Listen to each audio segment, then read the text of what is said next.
ఈ 400 ఎకరాల్లో నిన్న మొన్న మీరు చూసింటారు వందల సంఖ్యలో మెషిన్లు పోయి అర్ధరాత్రి. నేను అడుగుతా ఉన్నా, మీరు ఒకటి ఆలోచన చేయండి.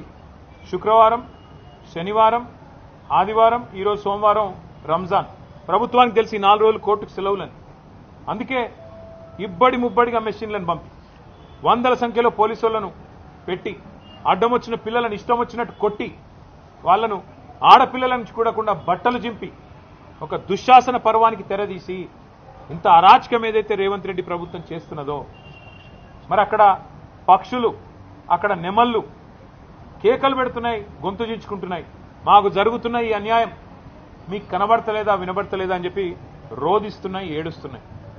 ఇది మీకు వినబడతలేదా రాహుల్ గాంధీ గారు నేను అడుగుతా ఉన్నా. పర్యావరణ ప్రేమికులు, దేశ స్థాయిలో రాష్ట్ర స్థాయిలో ఉన్నవాళ్ళు, మేధావులు మౌనంగా ఎందుకున్నారని మేము అడుగుతున్నాం, పిల్లలు అడుగుతున్నాం. మీకేం కనబడట్లేదా? ఫ్యూచర్ సిటీలో 45,000 ఎకరాలు మీరు సేకరించి అమ్ముకుంటానని ఓపెన్గా బడ్జెట్లో చెప్తున్నారు, బయట చెప్తున్నారు. మరి 400 ఎకరాలు వదిలేస్తే మీకు పోయేదేముంది, వచ్చిన నష్టమేముంది? పశ్చిమ హైదరాబాద్ భవిష్యత్తులో ఢిల్లీ లాగా ఎయిర్ క్వాలిటీ దెబ్బతిని ఊపిరి పీల్చుకోవడమే కష్టమయ్యే ప్రమాదం ఉండే అవకాశం ఉంది.